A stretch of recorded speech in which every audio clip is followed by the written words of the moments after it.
j'aimerais vous apporter mon témoignage sur un transport d'uranium-235 qui arrive au Havre. Le Havre, comme vous le savez, est un des plus grands ports français. À chargement à risque, surveillance très particulière. Dès la rentrée dans les eaux territoriales françaises.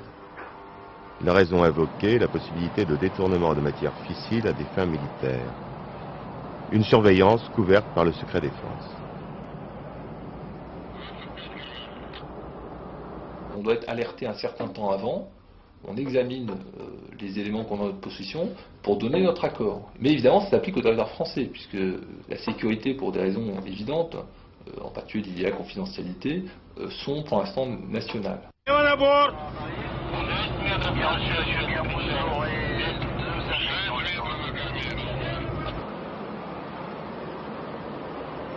Alors, nous sommes donc sur un bateau russe.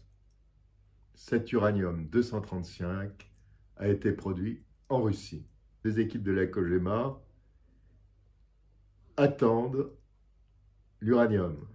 Ces équipes de la COGEMA nous avaient refusé l'accès au port, alors que nous aurions souhaité tout simplement filmer l'arrivée des matières fissiles. Là, c'était beaucoup plus difficile puisque nous étions à bord. Des équipes de spécialistes s'occupent du déchargement des produits fissiles apportés par la COGEMA.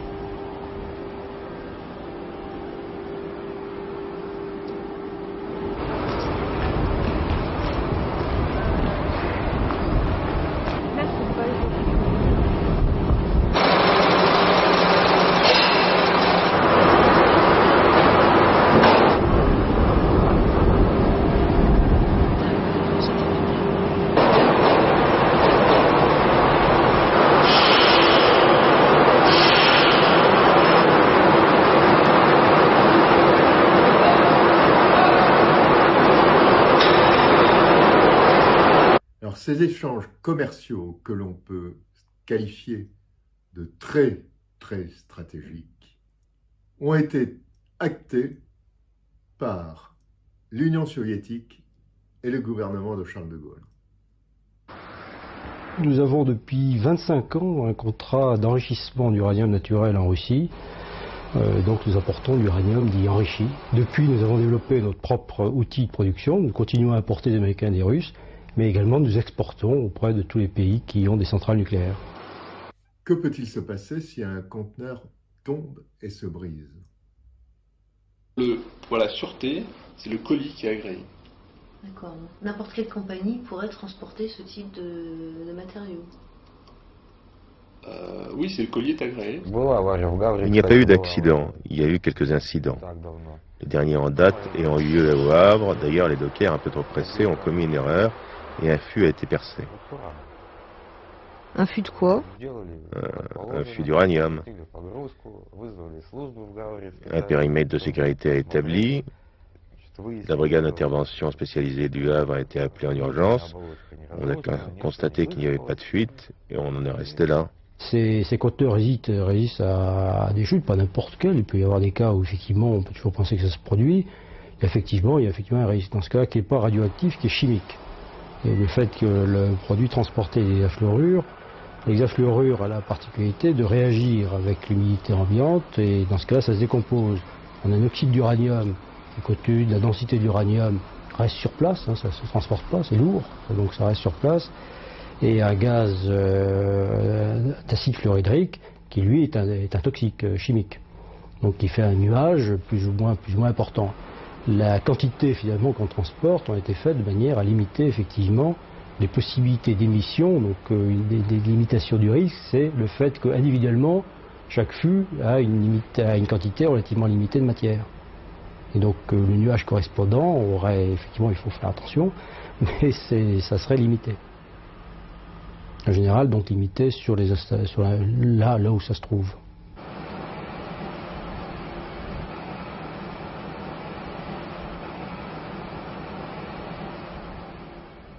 Ces équipages russes sont-ils formés à ce transport à haut risque? Je m'appelle Karbanov Eugenia. J'ai 29 ans et je suis médecin. Ma tâche, c'est la surveillance médicale de l'équipage et la surveillance des charges radioactives.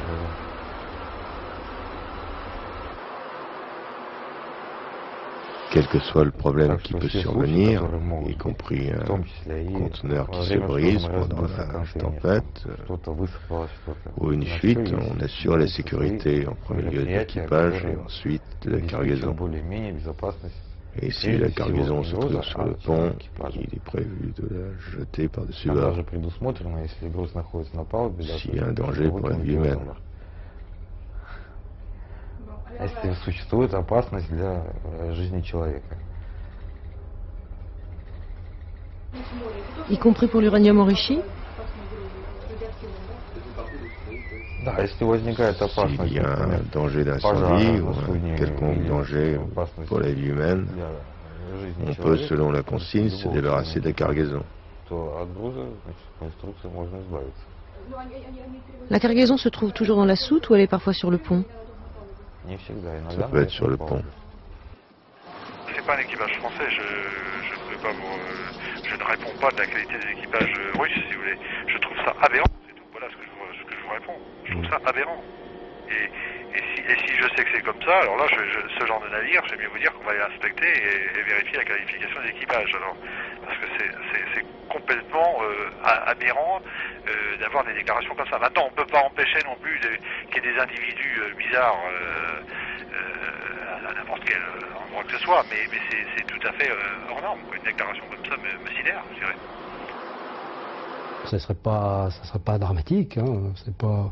Les quantités correspondantes par conteneur sont assez limitées et ça se diluerait dans l'eau de mer qui, soit dit en passant, est le plus gros gisement d'uranium naturel du monde.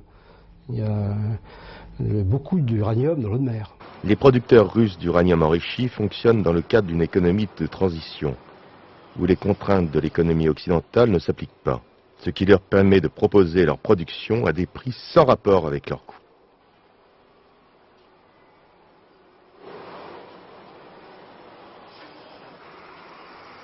Mais les problèmes de sécurité demeurent, bien qu'il n'y ait jamais eu aucun incident dans les usines d'enrichissement de l'uranium, contrairement aux centrales nucléaires qui représentent un danger constant. En ce qui nous concerne, nous ne voyons pas de raison de mettre en cause au nom de la sécurité ce type de courant. Bien au contraire, le flux d'affaires qui est ainsi fait permet à nos partenaires russes de maintenir l'état de sûreté de leurs installations. Bon, bah écoutez, j'espère que vous avez aimé ce récit. Partagez-le et abonnez-vous. Au revoir, à bientôt.